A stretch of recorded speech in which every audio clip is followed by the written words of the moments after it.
샬롬, 하나님의 축복이 오늘도 여러분 가운데 넘쳐나기를 소망합니다. 찬송가 406장 찬양하시면서 5월 31일 새벽 예배를 시작하도록 하겠습니다.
함께 기도하겠습니다. 주님 감사드립니다. 오늘도 우리 삶 가운데 함께 하시고 우리를 말씀의 자리로 인도하심에 감사드립니다. 오늘도 주님과 동행하며 주님의 기쁨 되는 삶을 살아갈 수 있도록 우리를 붙잡아 주시옵소서. 오늘 특별히 호아레스 신학교를 주님께 올려드리며 기도합니다. 호아레스 신학교를 졸업하는 모든 졸업생들을 붙잡아 주시고 그 가정과 그 삶과 그 사역을 기름 부어 주셔서 정말 하나님의 영광을 마음껏 드러내게 하시고 멕시코 땅 가운데 하나님의 나라를 든든하게 세울 수 있는 하나님의 일꾼 될 수 있도록 모든 졸업생들을 붙잡아 주시옵소서. 오늘도 우리 삶 가운데 함께 하시고 하나님의 능력을 마음껏 부어주시기를 간절히 소망하며 주 예수 그리스도의 이름으로 기도드립니다. 아멘. 함께 말씀 보겠습니다. 오늘의 말씀은 시편 41편 1절부터 13절까지 말씀입니다. 가난한 자를 보살피는 자에게 복이 있으며 재앙의 날에 여호와께서 그를 건지시리로다. 여호와께서 그를 지키사 살게 하시리니 그가 이 세상에서 복을 받을 것이라. 주여, 그를 그 원수들의 뜻에 맡기지 마소서. 여호와께서 그를 병상에서 붙드시고 그가 누워 있을 때마다 그의 병을 고쳐 주시나이다. 내가 말하기를 여호와여 내게 은혜를 베푸소서. 내가 주께 범죄하였사오니 나를 고치소서 하였나이다. 나의 원수가 내게 대하여 악담하기를 그가 어느 때에나 죽고 그의 이름이 언제나 없어질까 하며 나를 보러 와서는 거짓을 말하고 그의 중심에 악을 쌓았다가 나가서는 이를 널리 선포하오며 나를 미워하는 자가 다 하나같이 내게 대하여 수군거리고 나를 해하려고 꾀하며 이르기를 악한 병이 그에게 들었으니 이제 그가 눕고 다시 일어나지 못하리라 하오며 내가 신뢰하며 내 떡을 나눠 먹던 나의 가까운 친구도 나를 대적하여 그의 발꿈치를 들었나이다. 그러하오나 주 여호와여 내게 은혜를 베푸시고 나를 일으키사 내가 그들에게 보응하게 하소서. 이로써 내 원수가 나를 이기지 못하오니 주께서 나를 기뻐하시는 줄을 내가 알았나이다. 주께서 나를 온전한 중에 붙드시고 영원히 주 앞에 세우시나이다. 이스라엘의 하나님 여호와를 영원부터 영원까지 송축할지로다. 아멘. 오늘은 고난 중에도 흔들리지 않는 신앙이라는 제목으로 말씀을 전하도록 하겠습니다. 시편 41편은 다윗의 시편이죠. 다윗은 아름다운 찬양시로 하나님을 높이는 시편을 많이 썼습니다. 그런데 다윗은 고난 가운데 자신에게 어떤 어려움과 시련이 있었는지를 솔직하게 쓰고 있는 시편도 많이 기록했습니다. 이런 다윗의 모습을 보면 우리와 동질감이 느껴집니다. 다윗은 한편으로 이스라엘이라는 나라를 너무나도 잘 다스렸던 왕이었습니다. 그러나 다른 한편으로는 우리와 똑같은 감정을 느끼는 한 사람의 인간이었습니다. 우리의 삶을 보면 어떻습니까? 항상 좋은 일들만 있으십니까? 항상 행복한 일들만 생기시나요? 우리가 인생을 살다 보면 누구나 고난이 있고 힘든 감정들이 생깁니다. 이런 부분에서 다윗은 우리와 똑같은 성정을 가진 연약한 사람이었음을 보게 되는 것이죠.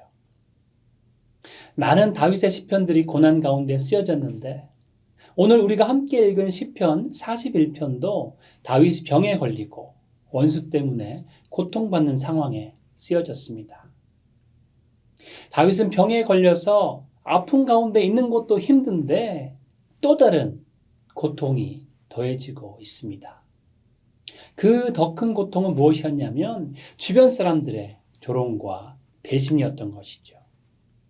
가장 가까운 사람이 등을 돌려 원수가 되었고 다윗이 병들자 죄로 인해 병들었다고 악담을 합니다. 다윗의 그 병을 가지고 가십을 하였기에 더욱 마음이 아픈 상황에 처하게 된 것이죠. 시편 41편 4절부터 9절의 내용을 보게 되면 다윗의 상황이 얼마나 힘들고 어려운 상황인지를 말해주고 있습니다. 우리가 다윗과 같은 상황에 처했다면 정말 큰 실망과 함께 낙담이 되었을 것입니다. 여러분도 혹시나 이런 경험을 해보셨습니까?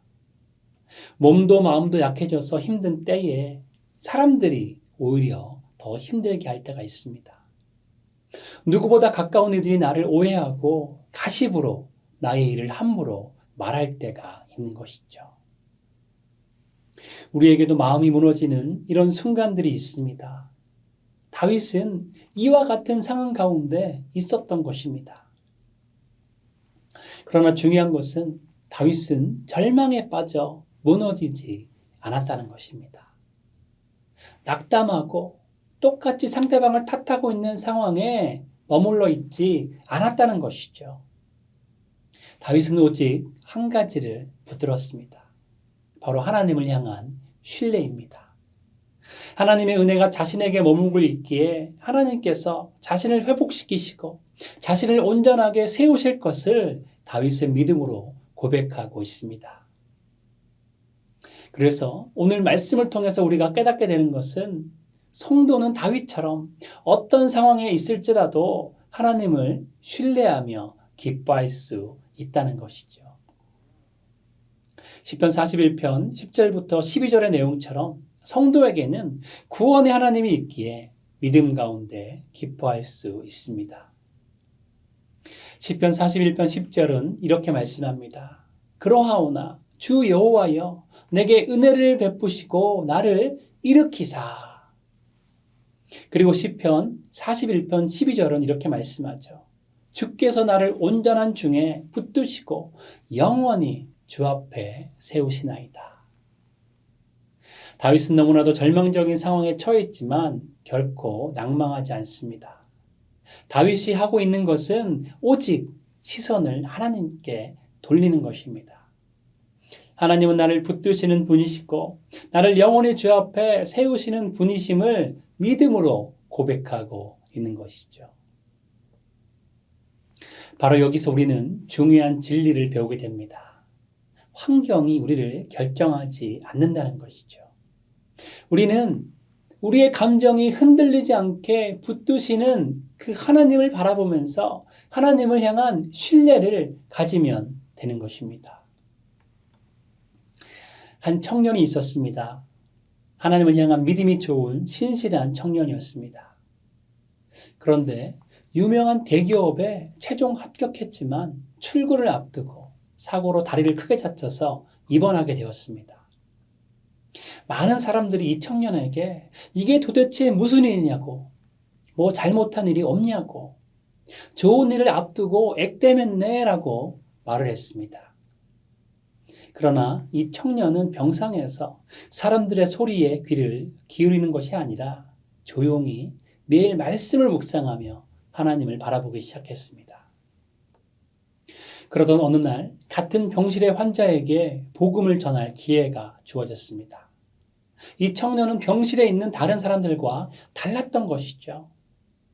성경을 보면서 하루를 시작하며 항상 긍정적이었고 아픈 중에서도 여유가 있었고 자신도 다리를 다쳐서 잘 움직이지 못하면서도 주변 사람들에게 도움을 주는 사람이었습니다.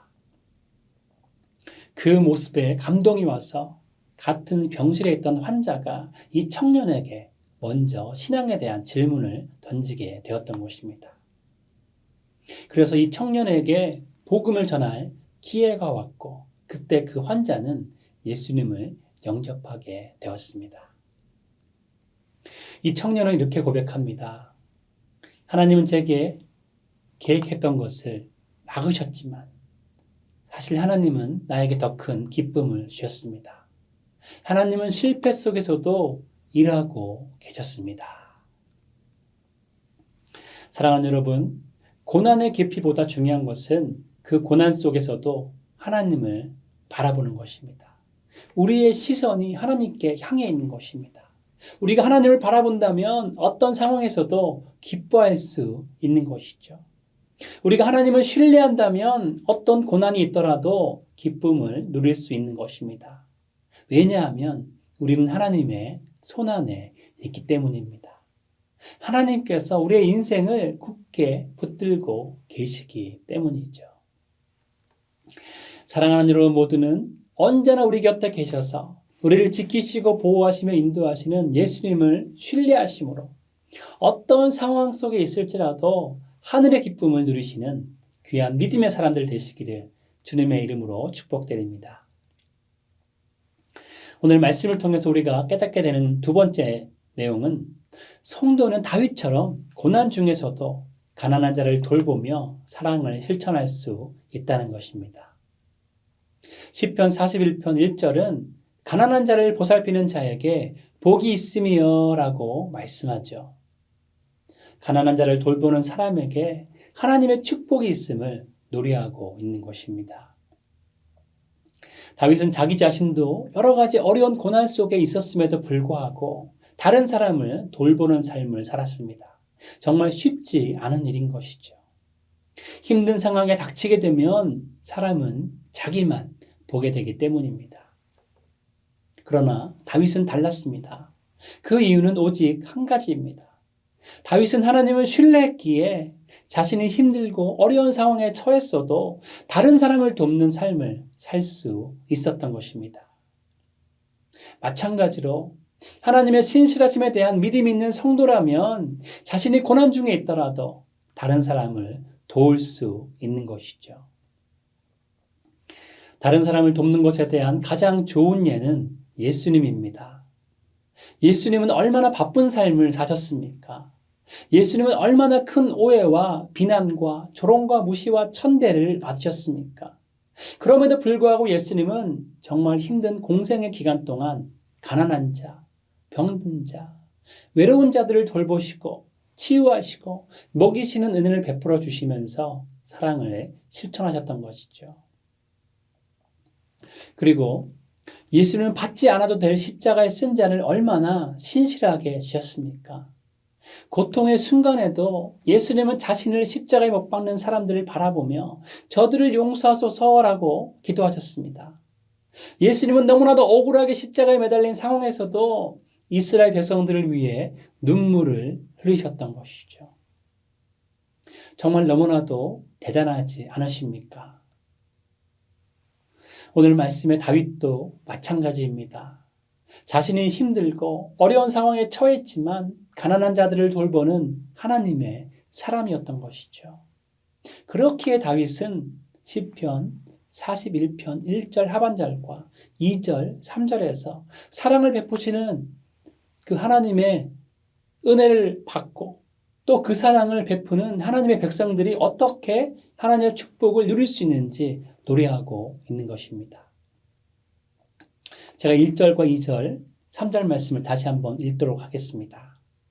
가난한 자를 보살피는 자에게 복이 있으며 재앙의 날에 여호와께서 그를 건지시리로다. 여호와께서 그를 지키사 살게 하시리니 그가 이 세상에서 복을 받을 것이라. 주여 그를 그 원수들의 뜻에 맡기지 마소서. 여호와께서 그를 병상에서 붙드시고 그가 누워있을 때마다 그의 병을 고쳐 주시나이다. 아멘. 다윗은 실제로 남을 돕는 삶을 살았고 또 하나님의 축복을 받는 그 삶을 살았기 때문에 자신의 경험에 비추어서 시편 41편 말씀을 찬양의 시로 만들고 있는 것이죠. 이전에 제가 섬겼던 교회의 권사님 이야기입니다. 남편의 사업이 실패했습니다. 엎친 데 겹친 격으로 권사님의 건강까지도 나빠졌습니다.